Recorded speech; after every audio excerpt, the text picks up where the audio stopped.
Kien Lawrence Gonzi nnifsu li f'intervisti li kellu wara l-budget kien iddikjara li ma jeskludix li dan kien l-aħħar budget qabel l-elezzjoni ġenerali.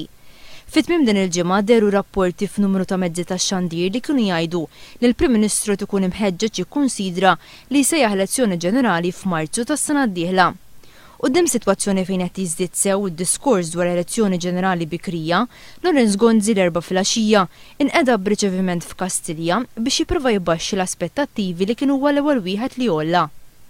F'dan ir-riċeviment li għalih kienu preżenti numru mdaqqas ta' rappreżentanti tas-soċjetà ċivili, il-Prim Ministru appella biex jieqaf il-kliem dwar elezzjoni ġenerali u biex kulħadd jiffoka fuq dak li hemm bżonn li jsir.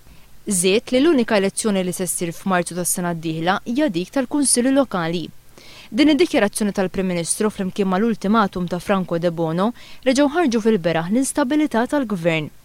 Fil-bidu tax-xahar li għadda wara li kellu jkun il-vot tal-Speaker biex mozzjoni ta' sfiduċja fil-Ministru Stingat ma tgħaddix, il-kap tal-Oppożizzjoni Joseph Muscat kien qal li l-kriżi għall-Gvern ma kienitx għaddiet. Joseph Muscat kien iddeskriva l-maġġoranza li Lawrence Gonzi għandu fil-Parlament bħala waħda difettuża.